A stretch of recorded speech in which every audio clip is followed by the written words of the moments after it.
Oh,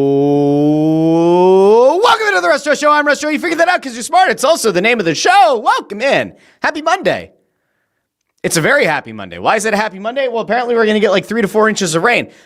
It's a happy day, I guess, because I just keep continuing to be right over and over again about this whole Mother Nature absolutely hates us in the greater Philadelphia area. It is absolutely atrocious weather apparently coming this way. So that's not the reason that today's so great. Today's great because we have actual topics to discuss. Now, I know the last couple of episodes, I've kind of floated some things out there. I've kind of gone a little bit off the, you can't say off the reservation in 2025. I've gone off the board the last couple of episodes with different things going on. And, we've done a little bit of talking about, we talked about Dexter Resurrection last week.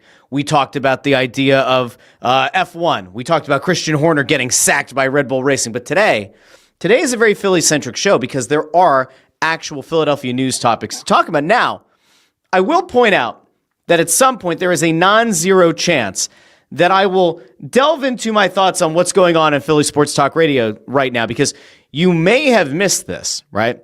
And I think we kind of briefly touched on this last week, but there are some very interesting things happening over with what WIP is doing with this back and forth, this head-to-head between DeCamara and Jack Fritz.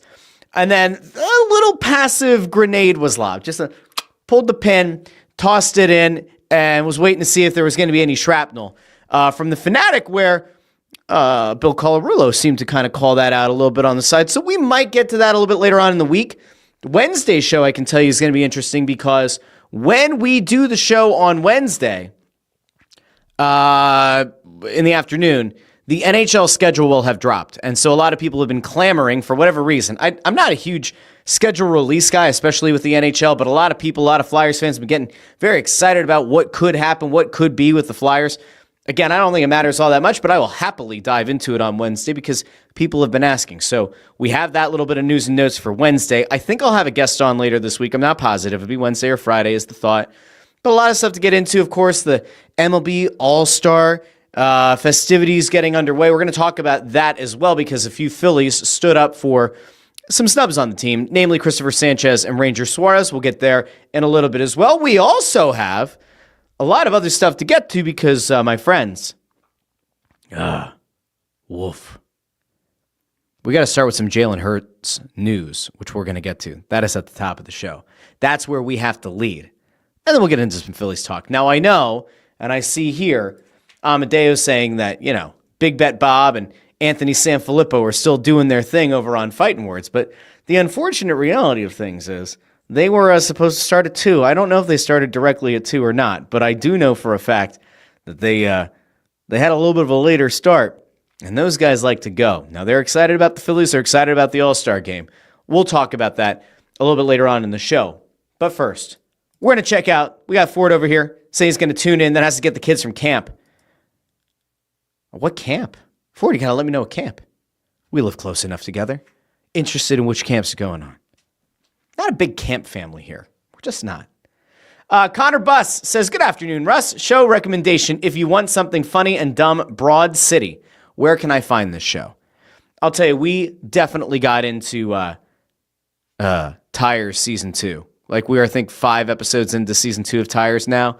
I can now also report back that I've seen Episode 2 of Dexter Resurrection, which was sensational.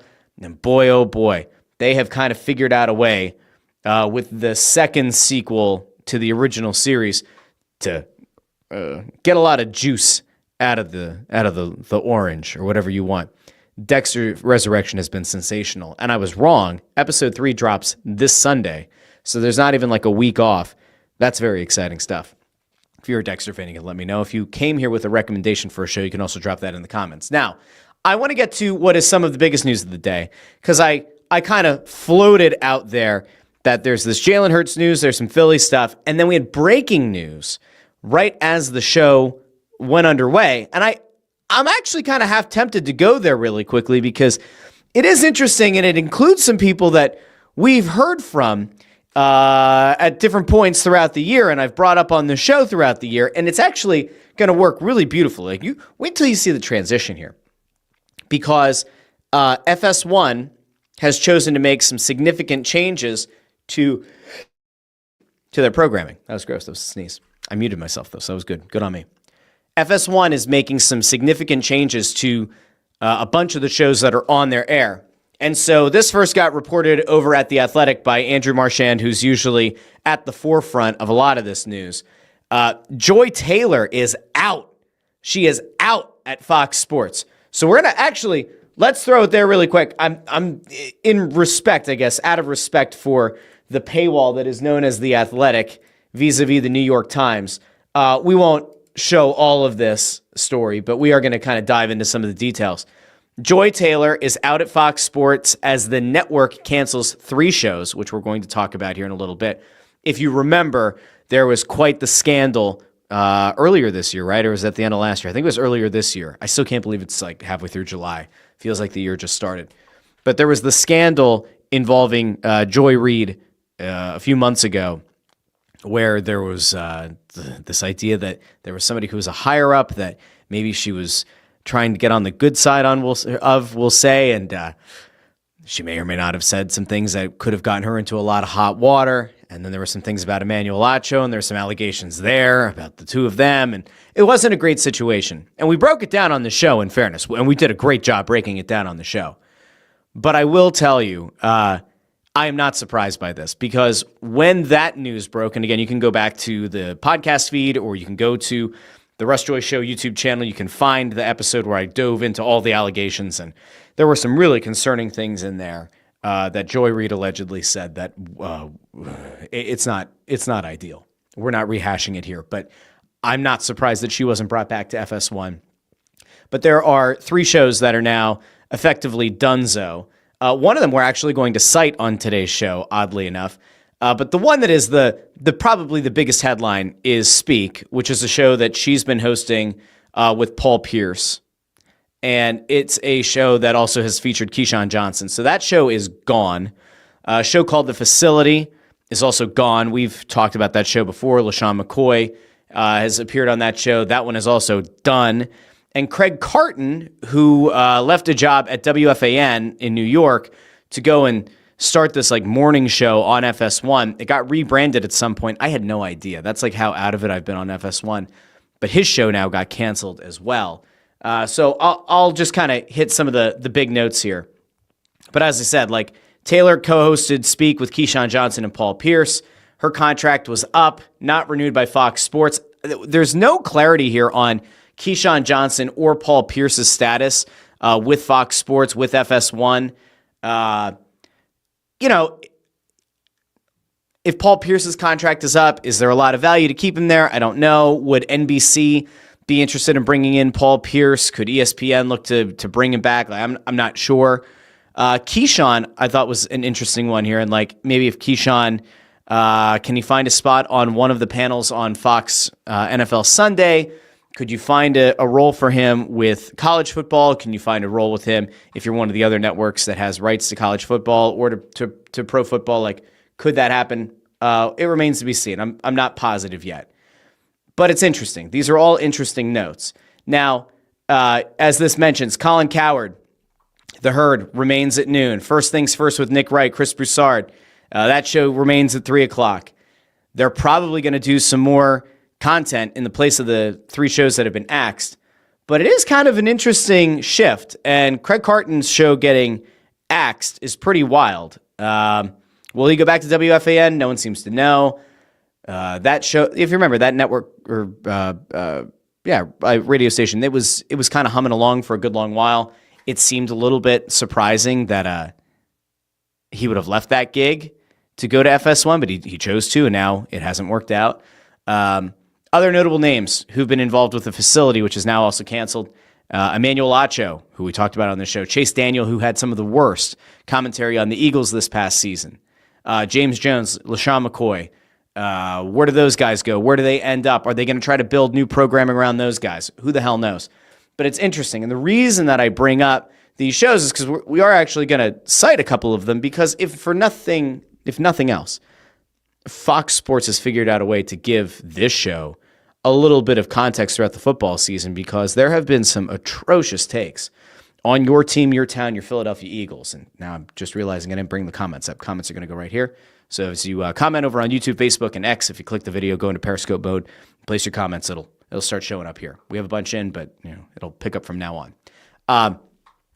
The idea of the former athletes being the guys, and sometimes the ladies on these panels, but often it's guys.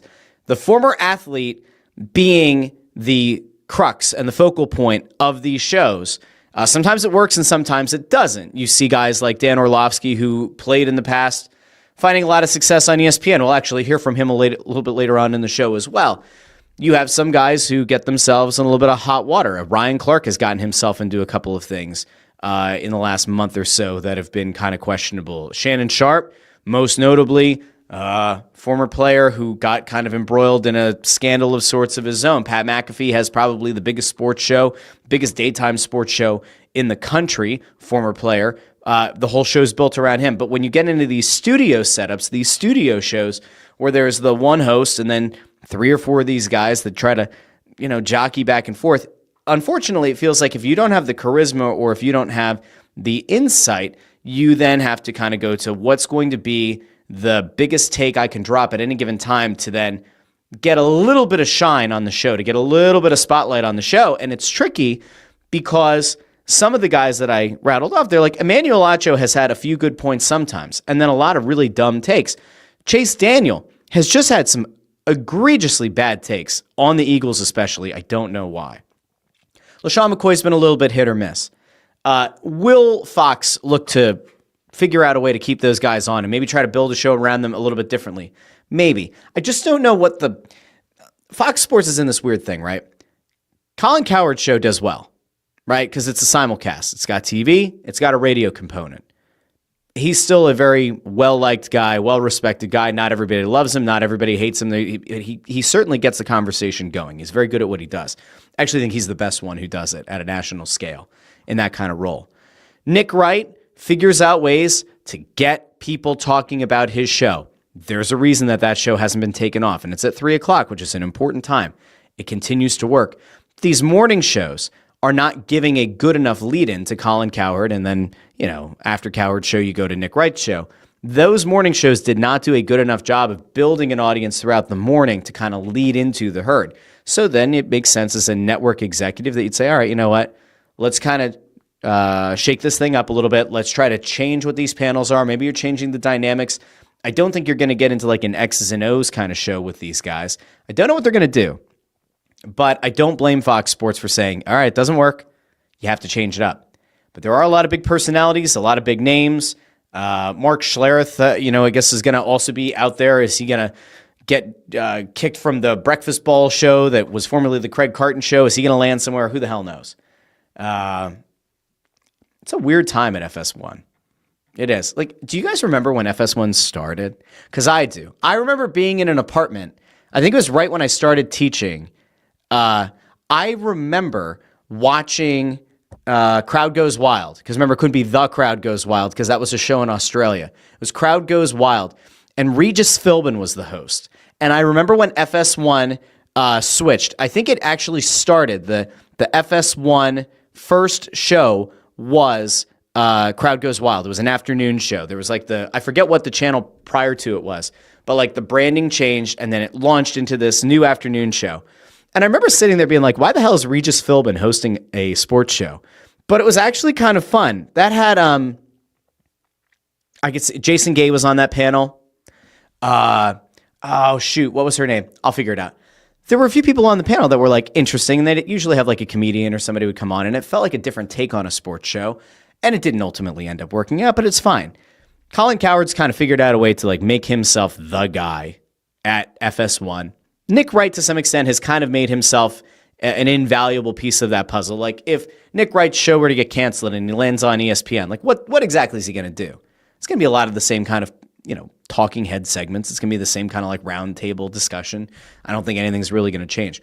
Colin Cowherd's figured out a way to get Fox to continue to pay him when ESPN reportedly has been, like, willing to offer him a bag to come back to, Disney. And it hasn't worked. And so he's stayed over at Fox, and he's very happy. And he launched his own like podcast network and vertical and everything. And he's finding a lot of success. But at FS1, they've got to figure out what those mornings are going to look like. I'm not in a spot where I'd say that like any of the names that I kind of outlined there are must-haves if you're trying to rebuild that morning lineup. It almost feels like maybe you have to change things up. Like, why couldn't you do a morning show that's a little bit more fun, a little bit less sporty, right? And try to go for like more of a general morning show that plays well on TV, that maybe is a simulcast. Could you see a Fox Sports 1 say, all right, let's come into an arrangement with a leading sports market and just simulcast their show? I don't know who has one that you would do it with. I can't imagine WFAN's going to, bend over backwards to try to do a simulcast on FS1 or vice versa, but it would be an interesting take. It's an interesting idea. I just don't know what they're going to do. Amadeo says the Russ Joy Show on FS1. Absolutely not. No. Not me. Not me. Ain't me. There's no chance. Could I have fun with a show on FS1? I don't even know. I don't know what a TV show would look like. I curse too much. I can't see it. Peter Tom Willis is here. Says Coward is constantly wrong, but he's intelligent with the spin. I think he's a really bright guy. Of all the people who go on to those kind of shows and do the simulcast radio TV shows, he to me is the best. Like, if you were to sit me down and give me 6 different shows that kind of fit the bill, I would tell you each and every time, that's the guy. That's the one that if I were doing a show, I'd want my show to be the most like his. I like what he does. So I get why FS1 is willing to continue to back up the Brinks truck to get him to stay. If he were to have left, like, remember the Rich Eisen show was kind of getting brought into the ESPN umbrella, getting brought under that umbrella is going to be an ESPN Plus thing. If Colin Coward had come back to ESPN, then it raises all kinds of questions about what happens with McAfee's show. Is there a way to make both of those coexist? Is there a way to jockey the time so that McAfee leads into Coward, or Coward leads into McAfee? And does one have to go to ESPN 2? Do you have them running head to head? Right now, it just makes sense that Coward stays where he's at. Fox gives him a bag. But it feels like ESPN at some point is going to want to bring him back. At some point, like, everybody has a price. We'll see. Jim Grasso says, these national sports TV shows are a dying breed. City and team-specific on-demand content is king. Well, it's an interesting take, too, because if you think about it, we've seen an almost like oversaturation at the local level with a lot of sports shows, right? Like, you can find a bevy of podcasts, YouTube shows, social media shows. You can find things on TikTok. You can find things through short-form content that all talk about a lot of the same things. So much of it is just trying to figure out, is there a different lane? Like, this is where maybe later in the week we'll kind of talk about the difference between how WIP and the Fanatic are going after it in the afternoons. But like, you have WIP kind of building up this thing between DeCamera and Fritz where it's a lot of fun. It's kind of nonsensical, but like, it's fun. And then they kind of push you to their YouTube channel to actually see it in full. But like, it is the worst part of the sports calendar, right? Like, the MLB All-Star break is the worst time of the sports calendar. There's almost nothing going on. Even if you wanted to be somebody who says, oh, the FIFA Club World Cup, that's exciting. That's over. So it all comes down to All-Star game, and you have, if you don't care about the All-Star game, you don't care about the home run derby, your team isn't playing for a few days. And if you are a baseball-only fan and you can't get excited about football talk or hockey talk or basketball talk, this is it for you. It's the worst time of the year. So, wow, Jeffrey Epstein checking in from beyond the grave. How about that? With an amen. All right. Jeffrey, if you have your list, though, and you want to pass the list over to us, by all means you can. If there is a list, that is. We've been told that there was a list. It was on somebody's desk, but then the list doesn't exist. If you could just clarify that, that'd be swell. I don't know who has the list. I don't have the list. Do you have the list? Does anybody have the list? Peter Tom Willis also says, agree 100% with Jim. I'm in Albuquerque. I bagged on national shows 2 months ago. Philly pods is the way to go. You remember, like, way back when, right? Way back when, there was a time that there were a couple of potential investors that were looking at trying to launch multiple markets of like local daily podcasting stuff. And PHLY, founded by All City, they've gone that route. And they've, depending on the market, depending on the sport, depending on the show, they found varying levels of success. I'd almost argue it's really hard to do a daily show where you're talking about one team and one team only. Because when you hit the offseason, when you hit the real, cold, dead offseason, the idea of like going into a studio and doing a 1, 2, 3, 4 hour show on one team only seems kind of like a living hell, kind of like a nightmare. If you have a little bit of flexibility to talk about all the sports, it's a little bit different. It's always funny because you talk to some of the people who do radio and who have gotten out of radio, and they talk about what it's like to be at this time of the year and how hard it is to come up with content for 4 hours. That's where I start kind of going back to like the Josh Ennis and Tony Bruno days where like, yeah, there was sports on that show, but there was just a lot of hilarity and nonsense that was going on around the show that made the time fly. So I get why WIP is kind of doing what they're doing with Fritz and DeCamera, and at the same time, then you get the fanatic kind of saying, well, we talk about sports here. We're going to get into that later this week because I think I'm going to bring somebody on who's going to have some actual thoughts about the difference in approach. We'll see ultimately if it matters when the ratings book comes out for the summer. Let's see. Chris Freed says, I miss the days when the Tour de France mattered. Has it mattered at all since Lance Armstrong got out of the game and was, caught doping? Because I feel like once that happened, the Tour de France and anything around it just kind of died. Any of the excitement just kind of went out the door. But I could be wrong. Chris Freed also says, a 5-day-a-week sports talk show are obsolete as TV and radio stations. 2 to 3 episodes are the future. So 5-day-a-week sports talk shows. I don't know if he means like something like The Facility and something like Speak that just got canceled, or if he means about like a specific team, but it is kind of tough. I could do this show 5 days a week if we did a lot more ridiculous stuff off the wall like we did last week. And even stuff like this where we talk about media, because that's the mission statement of the show, is to talk about Philly sports, national sports, and dissect the media that cover them. But like the idea of just going out and trying to chop up just the Phillies here 5 days a week, like it's not of interest to me. I'm also not positive that it's really of interest to a lot of you either. That's why we get into some of the hilarity and some of the nonsense on this show. Kind of mix it up a little bit. Because if you want a Philly-specific show, you go to Phightin Words or to one of like the 7,000 other Phillies podcasts. If you want flyers, I mean, you certainly come here, but you could go to Snow the Goalie or one of the, well, there's only one Flyers podcast, but you could go to that. If you like Sixers talk, there are certainly a number of shows to pick from. Same thing with Eagles. Everybody has to differentiate in their own way. Peter Tom Willis is here, says, Tour died with Lance. Only idiots like me who bike wash. I have a friend who is really into cycling, and so he's right there with you. So that's 2 of you.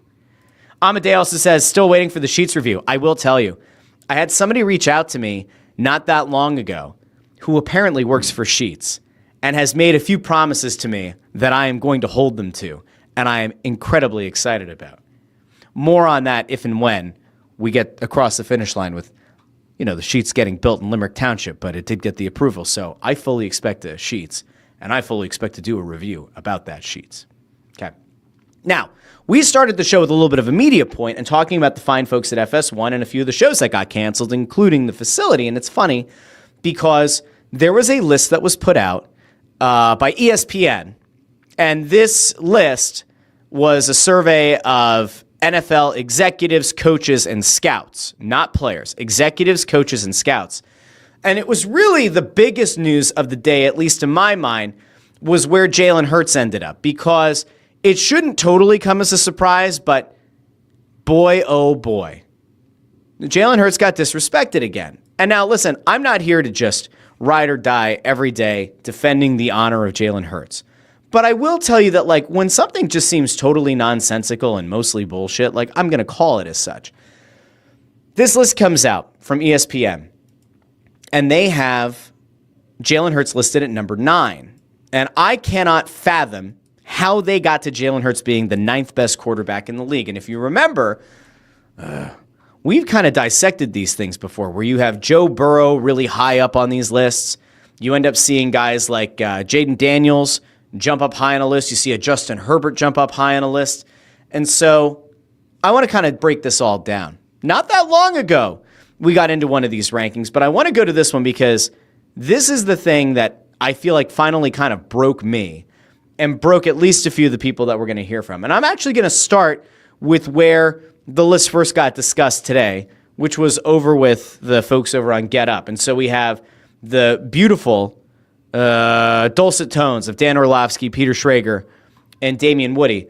I want to get into what these guys had to say, though, about this top 10 list. So your top 10, it's Mahomes, Josh Allen, Joe Burrow, Lamar Jackson, Jaden Daniels. Those are your top 5. Number 6, Matthew Stafford, then Justin Herbert, Jared Goff at number 8, Jalen Hurts, your reigning Super Bowl MVP at number 9, Baker Mayfield at number 10. I remember it now. It was the Chris Sims thing. Chris Sims did his dumb list, and he put Jalen Hurts really far down, and he got what he wanted, which was engagement on his nonsense content. But let's get into whether or not the people that get paid to be the experts on the sport, how did the Get Up crew feel? And then we're going to get over to the facility, which is now canceled, but we're going to kind of do like the Viking funeral, right? We're going to light the arrow on fire. We're going to push the thing off, push the facility. We'll put the facility on a raft, and then we're going to take the flaming arrow and we're going to launch it into the sky and watch as it burns off in the distance. Before we get there, we're going to start with Get Up, though, because Orlovsky and Damian Woody and Peter Schrager kind of dove into this, and I just don't understand how Jalen Hurts is number 9. I still fail to understand it, and believe it or not, Damian Woody is going to be the voice of reason. So make of that what you will. All right, we're going to get in and out. Remember, as we do these reaction things, we kind of get in and out on the video. All right, let's go over, and let me know in the comments what you think about Orlovsky's take, Woody's take, and Schrager's take. Here we go. But I think the evaluation is Justin Herbert in Philadelphia, what would he be in comparison to? You're good with Jaden 5 and Hurts 9? I am. Okay. Yep. That's offensive. First of all, the notion that Hurts is 9 is ridiculous.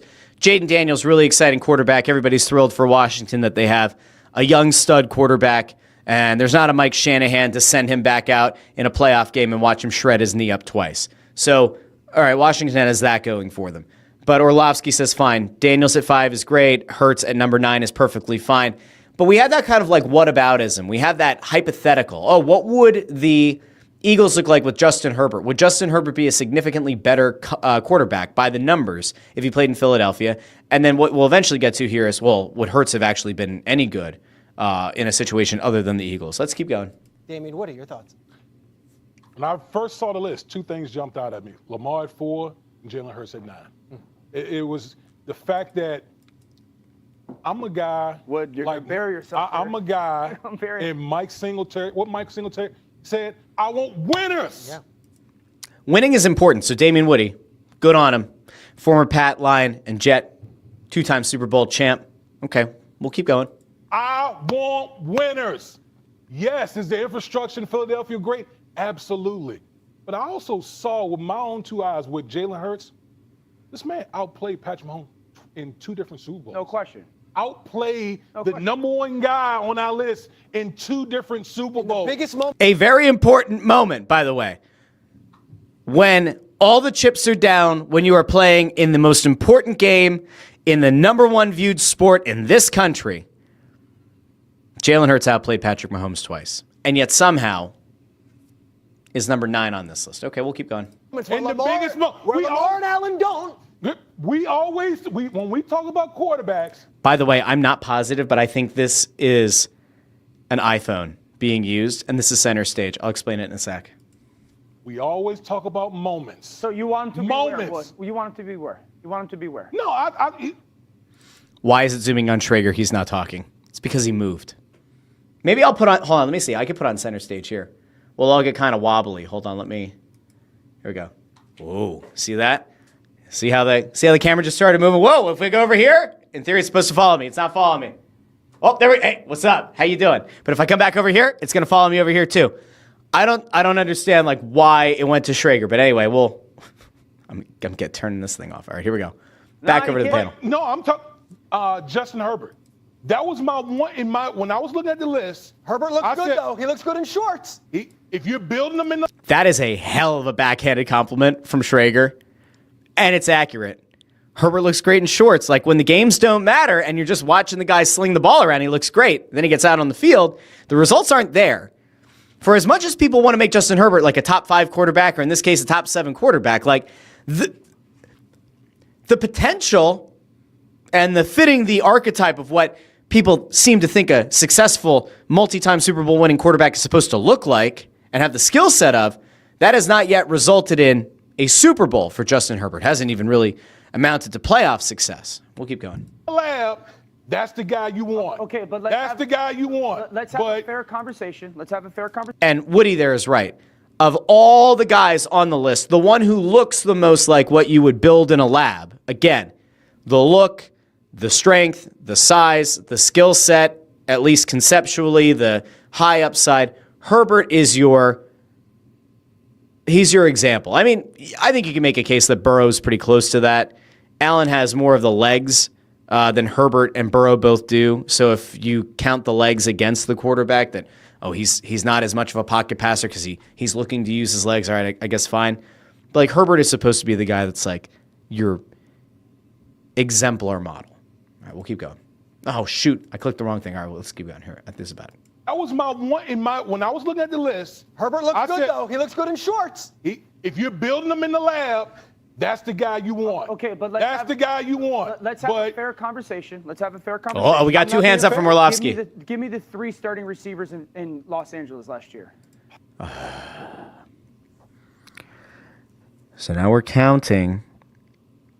We're counting how good a quarterback is based on the talent that's been placed around them. We're actually now disqualifying players that win because they have good players around them. So the fact that the Eagles have been able to build a damn good offense consisting of a consistent and excellent offensive line, they have the best running back from a year ago in Saquon Barkley in the backfield. They have 2 number ones in A.J. Brown and Devontae Smith, and a very good tight end when he's healthy in Dallas Goedert. That now disqualifies Hurts. Hurts actually sucks, apparently. You don't know that. But apparently Hurts sucks. Any quarterback could go in there. Even Chase Daniel. Well, he doesn't have a job anymore. So maybe Chase Daniel could come back and play for the Eagles after he stole money as the backup quarterback here. Maybe Chase Daniel could go out and put up the same numbers that Jalen Hurts could, because I don't know if you know this or not. If you have good players on your team, it means that you inherently stink or you're not as good as everyone would like to believe. Okay, so that's interesting. So we're going to... Okay, Justin Herbert. Orlovsky's whole point is predicated on, can you name the wideouts? Okay, Schrager. Enter Schrager. Hard to come up with those names. Okay? Are we Ladd McConkey and Quentin Johnson talk? No, but look at the... By God, that's Peter Schrager's music. That's Peter Schrager's music. Of course he knows. He could probably tell you the 7th and 8th receivers. He could probably tell you about every guy who was on the practice squad last year. Schrager's a wealth of knowledge like that. The receivers, you could make that argument in Buffalo. Oh, but we're talking, okay. That is a fair point. And now you have Orlovsky go, let's rewind there a little bit, because man, that was like the liver shot. You ever watch a UFC fight where a guy lands a punch to the liver and his opponent just crumbles? That was a liver shot. Let's go here. You could make that argument in Buffalo. Oh, but we're talking, okay, one, Buffalo had a different, maybe not high-end talent, but 5 or 6 pretty darn good players. Jalen has a bona fide top 3 receiver and another probably top 10 guy. He's got a tight end that's a top 5 guy at the position. Mm-hmm. It's the best offensive line and ball. Do you hold that against him? No, you don't hold it against him, but it is. Then how's he number 9? If you're not holding it against him, then how is he number 9? Like, explain to me how Jalen Hurts is the 9th best quarterback in the NFL, reigning Super Bowl MVP, outplayed Patrick Mahomes in 2 Super Bowls in the last 3 years, outplayed the number 1 guy on your list, the one who's considered to be the consensus number 1 quarterback in the National Football League. How is that guy number 9? If you're then saying, well, we're not holding it against him that he has this great offensive line, great running back, great receivers, really good tight end when healthy, we're not holding those factors against him. He should still be number 9. It's bullshit. Like, that is why Orlovsky went... He was like half deciding if he was going to puke or not. You know that feeling. You had a long night of throwing back a few drinks, and you're sitting there, you've met your maker, you're there at the porcelain throne, and you're trying to decide, is this the moment? Is this the moment that I need to have my dinner a second time? And you know that you don't want to. You know that you hate that feeling, but sometimes you know it's going to make you feel better. That's Dan Orlovsky right here. That's Dan Orlovsky. He's trying to decide, do I regurgitate this terrible take and get it out of my system and then provide something new, Or do I keep this terrible take inside and deal with the nausea, heartburn, indigestion that it is going to bring me for the rest of the day? That's what this face is right here. All right, we'll continue. Part of the conversation. It is okay for us to go. It's always about who you're doing it with at the quarterback position. It's a dependent position. So we can hypothetically go, okay, if Herbert's in Philadelphia, is he eclipsing 25 touchdowns? He hasn't done it in 3 years. I would imagine so. Sure. If Hypotheticals, but yeah, you would assume that Herbert would be better in Philadelphia. It's a better situation, sure. Jalen goes to Los Angeles, is he having that Super Bowl win? It's hard for me to see that. And so If Patrick Mahomes goes to the Chargers, are the Chargers winning a Super Bowl? I'd argue probably not. And if Patrick Mahomes is the best quarterback in football, if he's the number one quarterback in football, and he can't lead that Chargers team to a Super Bowl, then why are you then going to use that same hypothetical against Jalen Hurts? If you send Josh Allen to the Chargers, are they going to win a Super Bowl? I'd say probably not. If Joe Burrow goes to the Chargers, is he going to win None of these guys on the list going to the Chargers are going to win a Super Bowl. So you also can't use that inverse proportionality. If Hurts were to go to Baltimore, Lamar Jackson's number 4 on the list. If Hurts and Lamar Jackson swap places, would Lamar Jackson be as good or better with the Eagles? There's a possibility that he could be, yeah. Would Jalen Hurts be as good or better with the Ravens? I think he could maybe be as good. I don't think he'd be better. But you would have a good offensive line, you'd have good options on the outside, and you'd have a very good tight end and a fantastic running back in Derrick Henry. That might actually be the fair point. Could you swap Lamar Jackson and Jalen Hurts? Also, Jaden Daniels here at number 5. Again, it's 1 year. Very good player. 1 year. What's the rationale behind Jaden Daniels being number 5? Again, hasn't had that playoff success. Doesn't have a long career or track record to kind of point back to. If anything, you can maybe even make a case that like a Super Bowl winner Matthew Stafford, who's done it for a very long time, should be given that nod at number 5 over Jaden Daniels, but they're not doing it. Why? Because he's the young, exciting, up-and-coming quarterback. Should the Justin Herbert lovers, should they be upset that Jaden Daniels is in front of Herbert? Maybe. If you swapped Herbert and Daniels, what do those teams look like? Does Jaden Daniels find more success with the Chargers? Maybe. Does Justin Herbert have a better year with the Commanders last year? I don't know. Maybe. Jared Goff is also a fine quarterback. I wouldn't have him ahead of Hurts. How do you have Jared Goff, who couldn't get the Lions into the NFC Championship? How can you have Jared Goff at number 8 ahead of Jalen Hurts? What has Jared Goff won? These are questions. I try to be fair. By the way, also noted on that graphic, if you missed it, players that also got votes for that top 10 included Kyler Murray, Dak Prescott, Brock Purdy, Aaron Rodgers, Tua Tagovailoa, and Bo Nix. I don't know what we're doing here. Honorable mentions included Jordan Love and CJ Stroud. I like CJ Stroud a lot. I can make a case CJ Stroud maybe belongs there instead of Baker Mayfield. Could you try to make a case that Jordan Love should be there instead of Baker Mayfield? Could you make the case that Jared Goff shouldn't be a top 10? I don't know. But this is just wild to me. All right, now I'm going to go out to the comments really quick. Let me throw the comments back on the screen. I took it down for a video, but we're going to go out to some other reaction to the top 10 list because, again, it's absurd. Ford says, these lists are so dumb. Who cares? Jalen has a ring. They can all go pound sand. Ford out. Got to get kids from camp. Good man. Good man. Chris Freed says, the real outrage is that the Eagles defense was denied the MVP award that they earned at the Super Bowl. Andrew Fawcett points out, Daniels only has a year of experience. Amadeus says, Jaden Daniels also has Terry McLaurin, which is correct. Amadeo also noting that by this logic, quarterbacks are only good because of their receivers. KW1323 is here, says it's all shtick. These people come up with these takes that they don't believe just to stir up talk and engagement. C. Salen over on YouTube. I think it's the first time I've seen this name. Thanks for being here. Like the video, share the video, subscribe to the channel. Says, get real, people. Do you go out the door every day wondering how meaningless people rate you? Come on, we need to stop with this bullshit. Well, you might be right. KW also saying ESP does this kind of stuff all the time. Well, that is true. He does throw out these takes and these lists and these ideas, and sometimes they're off the wall and ridiculous, and it works for him. Continues to work with him. Andrew Fawcett says, Brady's the only quarterback who was able to make a Super Bowl champion. I mean, that's fair. There were a lot of not great offenses that Brady oversaw and was able to get to and win Super Bowls with. Now, the defense in a lot of those cases was very good as well. And then he also says, I wasn't a fan until I watched what he did with Tampa. That's fair. C. Salad says, ask these people, where is the Lombardi right now? They can never erase that no matter how much bullshit they sling. That is true. Fawcett saying that, Hurts was cold-blooded in the Super Bowl, which is 100% correct. Okay, now, I want to go back out because I mentioned earlier, the facility got canceled, very sad, over on FS1. We are about to hear from the facility because Emmanuel Acho was on the show and Chase Daniel was on the show.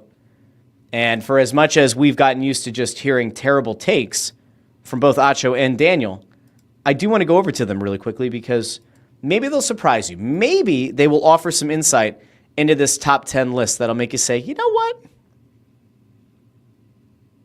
That ain't right. Hold up. Wait a minute. Something ain't right. All right, let's go out here. Yeah, looking at that right there, that's awful. And you can think whatever you want to think about Jalen Hurts, but there should never be a list to where Justin Herbert is in front of Jalen Hurts. I don't really care about what type of talent and all that you're talking about. And then Jaden Daniels is going to be a superstar in this league. I truly believe that. But I cannot put him in front of Jalen Hurts, who's been to 2 Super Bowls. He's had 1 good year.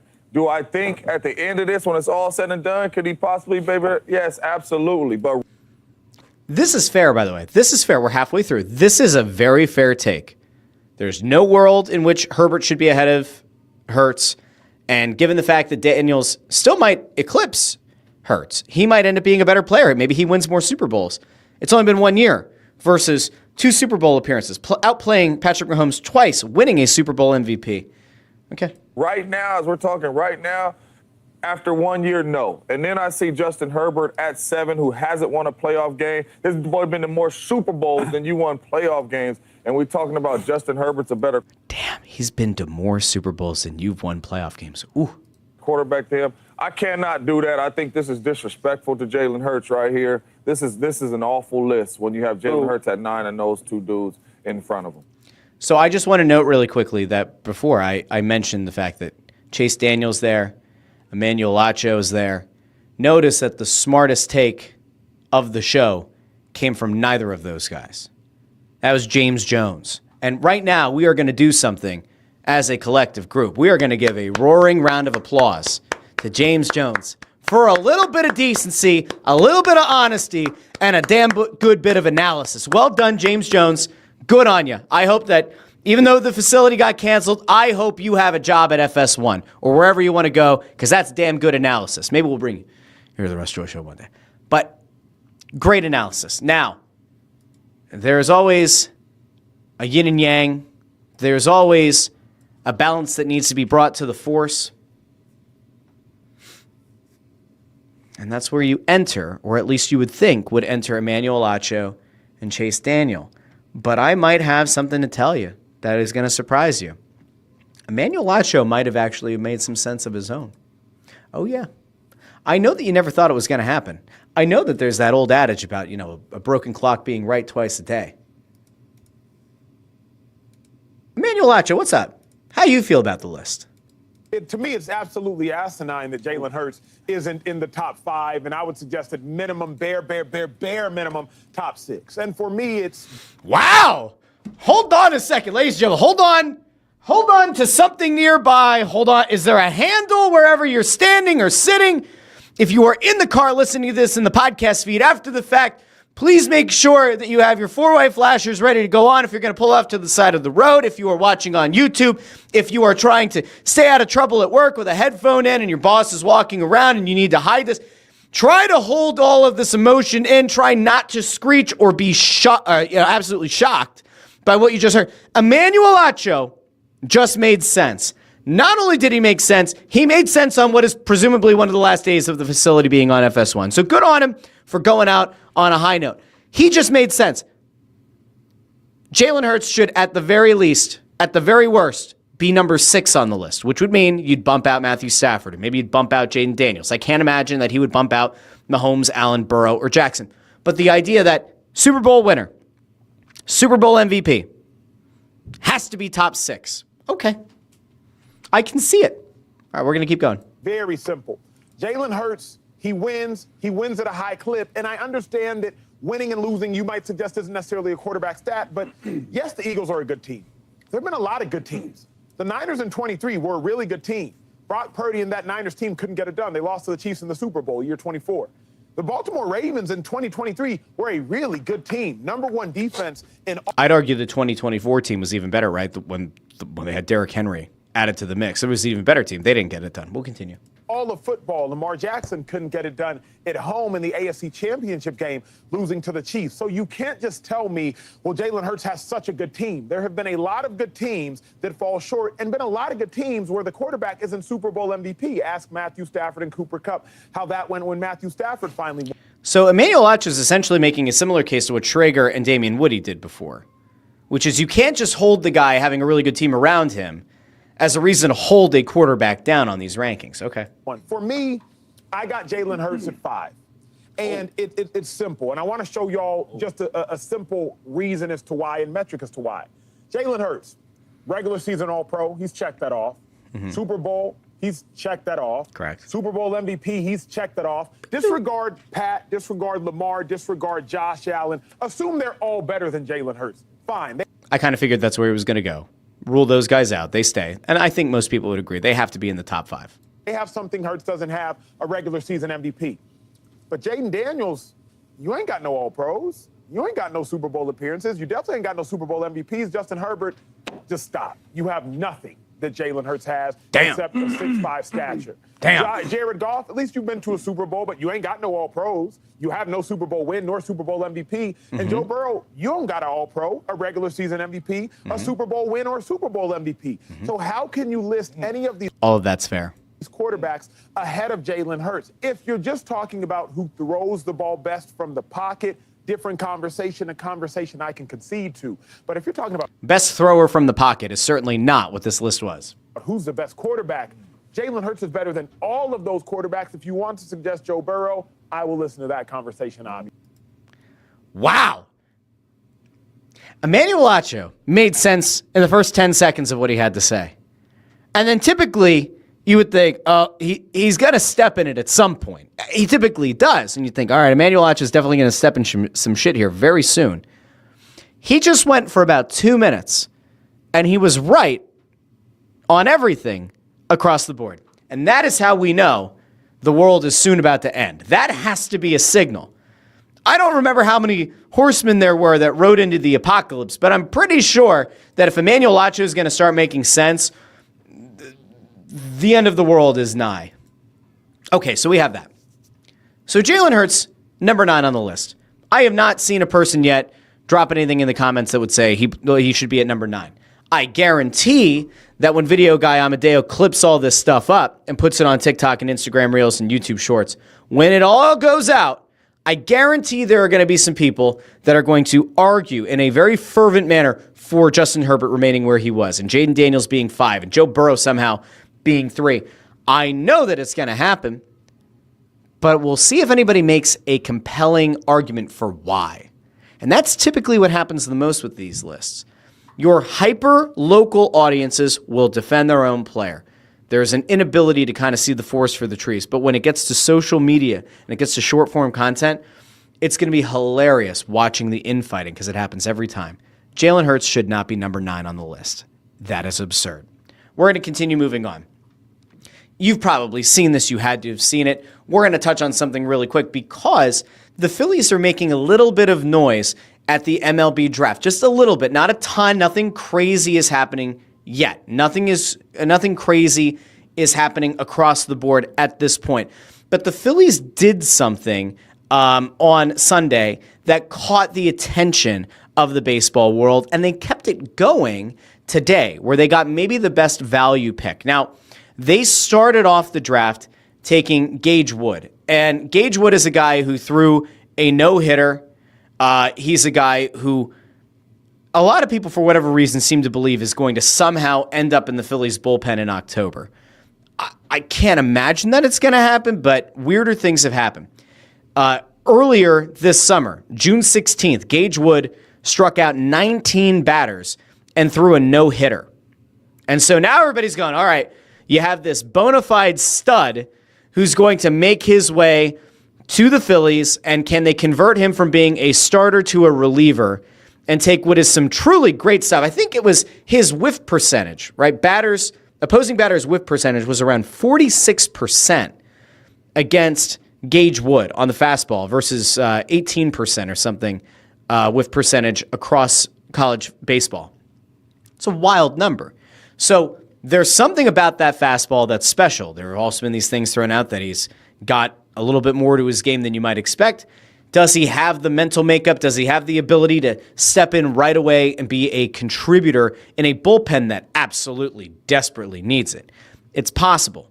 Now, a lot of people, again, started getting very much in their own thoughts, in their heads, that like this is going to be the guy that's going to save the day. Dave Dombrowski, even if he underwhelms, right? Even if he's a total disaster at the trade deadline, we'll find out what's going to happen with Dave Dombrowski. What will happen with the lovely fella? Is he going to be okay? Is he going to be able to figure out a way to get somebody in here via trade? It might not matter. If you are a big believer in Gage Wood, you might have convinced yourself that he's going to somehow be like a seventh inning guy. And maybe he will be. Weirder things have happened. But the real surprise thus far is that the Phillies have taken all pitchers. I mean, every pick. I believe their first 9 picks of the draft have all been pitchers. And there's one guy that was especially of note. Now, you guys know that around the NHL draft, I said I didn't watch a ton of games from Matthew Schaefer or from Jack Nesbitt or even Roger McQueen, who didn't play that many games in college anyway. And I wasn't watching Eklund play. And I wasn't watching Frondell play. And I couldn't have told you about the ins and outs and every little nuance of James Hagan's game, right? And about Porter Martone. I'm certainly not going to try to tell you that I have any idea whatsoever is going on in the world of baseball prospects. But I will defer to somebody who seems to be pretty damn dialed in on players. And a guy that is viewed as somebody who actually does know what he's talking about when it comes to scouting. And it's a guy who has been a senior writer for MLB Pipeline. He's a guy that you see on your TV quite a bit. He broke down over on the MLB Network the Phillies' choice in the 7th round today. The Phillies took Matthew Fisher in the 7th round with the 221st overall pick. And the reason that I bring it up is because that is significantly below value. Like, this guy was not expected to be a 7th round pick. And on the big board that Callis put together, he was nowhere close to 221. This was not a reach. This was like a blessing. This was a player that fell significantly. And so I'm actually going to bring up Jim Callis' take and why he's in love with this pick for the Phillies at, again, 221st overall, 7th round pick. Let's learn a little bit about Matthew Fisher, because obviously Gage Wood's going to get the most conversation. But let's hear about Matthew Fisher. You can see here, 2025 Gatorade Indiana Player of the Year. Apparently has 4 pitches. Let's hear from Jim Callis. This is a super interesting pick here, because this is a guy we thought could go in the sandwich round, and at least I didn't jinx myself this year. I'm not expecting this. The sound is gone. All right, hold on. We're going to try this again. We're going to give this another go. Something went very wrong with our video here. All right, hold on. I got to see if I can get this fixed. This would be bad, bad, very bad. You can't lose the sound. Huh. There was sound, and now there's not. Not great. Did my internet? No, my internet didn't go out. Okay. I'll try to find it. We'll come back around to it.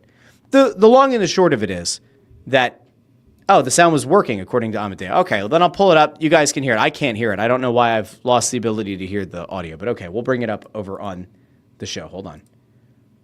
All right, here we go. Jim Callis talking about Matthew Fisher. This is a super interesting pick here, because this is a guy we thought could go in the sandwich round, and At least I didn't jinx myself this year. I'm not expecting. This is a seven-figure guy. This guy's not signing cheap. The Phillies obviously, have some money. They figured out what it was going to take to sign Matthew Fisher. This is a steal in terms of talent. I mean, this guy was a number 46 on our list. High spin fastball up to 95. He's got, slider and curveball spin rates, aptitude for a changeup. I mean, it's a 4-pitch guy, 6'3", 200 pounds. Like I said, this guy could have been a top 40 pick yesterday. Great get for the Phillies. So there's this idea that this guy could be a 4-pitch pitcher. There's this idea out there that the Phillies must have figured out what it was going to take to sign him, which certainly makes it sound like there's going to be some actual money that needs to be involved in getting this guy into the organization, get him to actually sign. Hence why, I guess, he fell to the 7th round. But that's a hell of a value pick. We always talk about the idea that, sometimes, for whatever reason, a guy just happens to fall to you at a given position, and it works. And for whatever reason, this guy who was supposed to be, number 46, I think he said, overall on their big board, he falls to 221. You would hope that you know what it's going to take to bring the guy into the fold. So that's an exciting update from the Phillies. That's an exciting update from the draft. But again, 9 picks. They've all been pitchers. Also, what does that tell you about their belief in their position players and that pipeline going forward? That's interesting. Let's see. Chris Fried says, unlike the Flyers draft picks, I've actually seen Wood pitch. Says Wood's issue is his arm health. He can be a number 2 if he stays healthy and improves his secondary pitches, or he can become an absolute dominant closer in the sport over the next 8 years. It'd be great for the Phillies because they don't have that pipeline right now. Like Ryan Kirkring, good pitcher. Should he be your closer? Probably not. We know that Jose Alvarado can be a really good reliever, except he's suspended and can't play in the playoffs this year, which kind of really dealt you hell of a curveball, hell of a wrench in the process. Alex Schwartz over here says, I love the pick of Gage Wood. However, I hate the people saying he can help immediately over Abel if he doesn't get traded and over Painter. I will point out, though, right, I don't think anybody's looking at Gage Wood as being a guy who's going to step into the rotation. I think the idea out there is that, he would immediately just become a bullpen arm for them if he's going to get a call up. That's where he'd have to go. It has nothing to do with the rotation. Mick Abel's been interesting. Andrew Painter, boy, oh boy, don't look now, but the numbers haven't been good. They have not been good. He pitched on Sunday, went 5 innings, gave up 3 earned runs, 6 hits, 4 strikeouts, no walks, allowed 2 home runs. All of the earned runs were allowed in the final 2 innings of the game. He only threw 76 pitches. His ERA is at 5.01 through 12 starts. He's allowed 11 home runs in 12 starts. I cannot tell you that is a good indication of anything that tells you he's going to come in and be a savior if you were to have an injury in this rotation. And remember, when we started the season, the widely held belief was that Andrew Painter was going to be a guy who's going to plug right into this rotation, and that if there were an injury to an Aaron Nola or a Ranger Suarez or a Christopher Sanchez or whomever, Painter was going to be able to slide in. And we kept saying, all right, well, if the rotation's humming along, if Saiwan Walker, right, was going to continue to pitch really well, whose spot does Andrew Painter take? And remember, a lot of people said Ranger Suarez was going to be the guy that was going to come out of the rotation, right, for Andrew Painter because they didn't re-sign Suarez, can't stay healthy, yada, yada, yada, a lefty out of the pen, all that. Painter has not been great. And while they still might view him as a number 1 ace starter down the line, it is going to be really hard if there are actual impact players available at the trade deadline. If teams want Andrew Painter, and you're looking at this 1 to 2 year window with some of these guys still under contract and at their potential peak of their powers or just past it, if you don't deal Painter and he turns out to be like Kyle Drabeck 2.0, that's going to be a problem. It's going to be a real problem for this team. Just saying. Okay, that's it on the Phillies. And then the last thing that I wanted to get to is still Phillies related, and it's just a few quotes. Because in recent days, it's come out that Christopher Sanchez, Ranger Suarez, they were not selected as all-stars. And then we found out that I think it was Ranger Suarez is the one who came out and said that he was asked to participate in the all-star game. And despite the fact that he had a sub-2 ERA. And apparently both Sanchez and Suarez were apparently offered spots in the All-Star game if they agreed to pitch in the game, but they didn't. And so that came out through The Athletic via the New York Times. But this is like a whole thing. The Phillies slammed Major League Baseball for Sanchez and Suarez both being snubbed from the game. And if you've probably seen these quotes going around, I think there were a couple that like, it was from Talking Baseball that did the really nice graphics. So we'll throw it to them. But like Castellanos, Trey Turner, JT Realmuto all stood up for their teammates, which I think is a great sign. It's just one of those good, like, I don't care as much about the vibes, right? Like, we know that I'm not as big of a vibes guy as the Phillies like to be, but Nick Castellanos says, it's turning into the Savannah Bananas. Trey Turner says, that's fucking terrible. It's not the All-Star game in the sense that it's the best players go there. It's whoever sells the most tickets or has been on social media the most. That's pretty damning. By the way, Trey Turner probably has the right to say stuff like this because Trey Turner's had arguably an all-star season. Some feel like he might have been a snub. JT Realmuto, who's been the best catcher in baseball for a number of years, maybe isn't this year, but has been the best catcher in baseball for a bunch of years, says nothing against this kid, but those two are deserving of being on the team in the first place. And I was saying that like this all came from an article that was published in The Athletic. But Kyle Schwarber was also asked about it. He said, quote, it's unfortunate, but I wish my teammates were there. We know what we have, and I think we're all grateful for what we have. Apparently, as the news spread, I guess it was last Friday, these guys just came out. They stood up for their teammates. And I think that that's the kind of thing that you're looking for in a season where like there have certainly been a lot of ups. There have been some downs. There's been that constant question around Bryce Harper's health. There have been some guys that haven't taken that next step. We've talked about it at length on this show. But I think it's a really good thing that you're seeing these veteran guys standing up for the pitchers. Because listen, what you know is that the Phillies starting rotation has been absolutely dominant. And we've talked about this on the show. Without an otherworldly effort from the Phillies starting pitching this year, they're probably not where they are in the NL East. And in fairness, like, there's a chance that they're not even in the mix. I mean, it has been an absolutely Herculean effort that took the Phillies into the All-Star break with the best record in the National League East. So much of it had to do with the starting rotation. It's absurd. Actually, let me see. Can I pull some stats? Can I do that? Is that okay? Because right now, in Major League Baseball, when you look at pitching statistics, and we love pitching statistics here at the Russ Joy Show, the Phillies lead Major League Baseball in quality starts with 53. The next closest team is Tampa Bay with 47. And I like to think the quality starts matter. I know that not everybody holds it in the same vein, but I think it's important because that really does speak to the quality of that pitcher and their ability to like deliver into games. ERA. Phillies lead Major League Baseball with a 3.28 ERA. That's across all of their pitching. And we know how bad the bullpen has been. Even despite the bullpen pretty much imploding anytime they're called on in a meaningful situation, the Phillies have still somehow been able to put up the best ERA in Major League Baseball. Again, built largely on the backs of the starting rotation. You have Christopher Sanchez, who's got a 2.59 ERA, fourth lowest in the National League.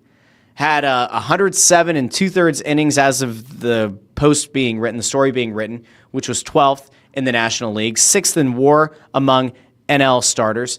That's crazy. And then, like, let's build on that because he had a hell of a game to close out the first half of the season where he went out and was absolutely dominant yet again in a win against San Diego, where he goes, 7 1/3 innings. He only gives up 6 hits, 1 earned run, 3 walks, 6 strikeouts. Ho-hum.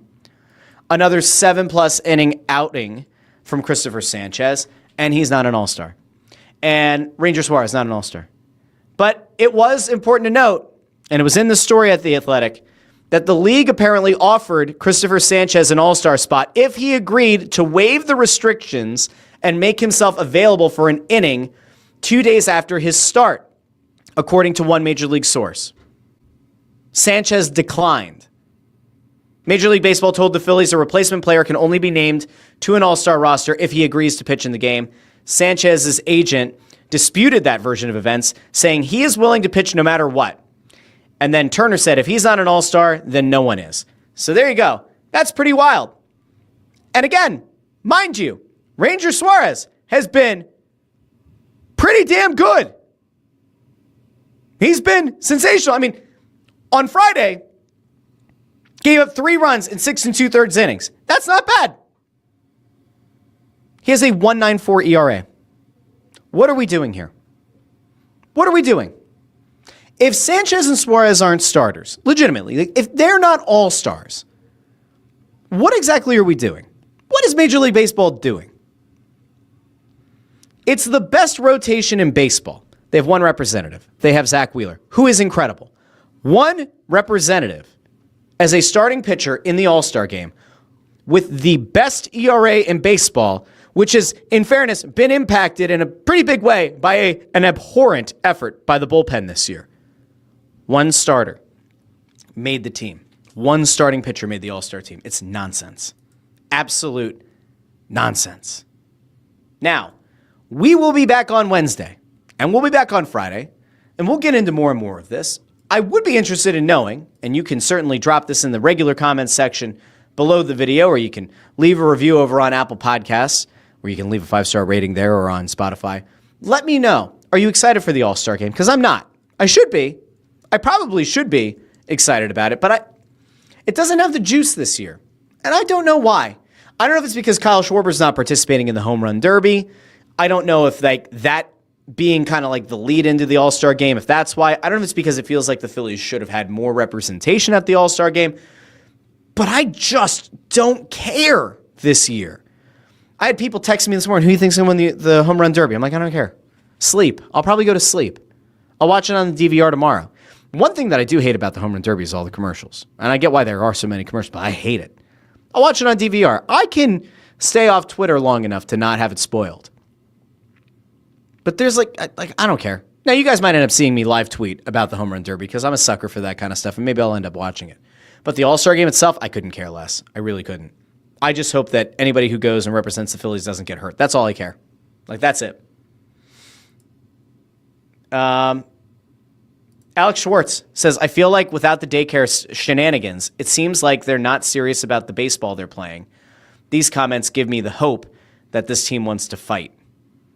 So that Realmuto and Trey Turner and Nick Castellanos, that those guys coming out in support of their teammates does make it feel like there's still that passion there, there's still a fire there. I think it's a fair take, and I think it's a good spot to end on. I'll be back on Wednesday.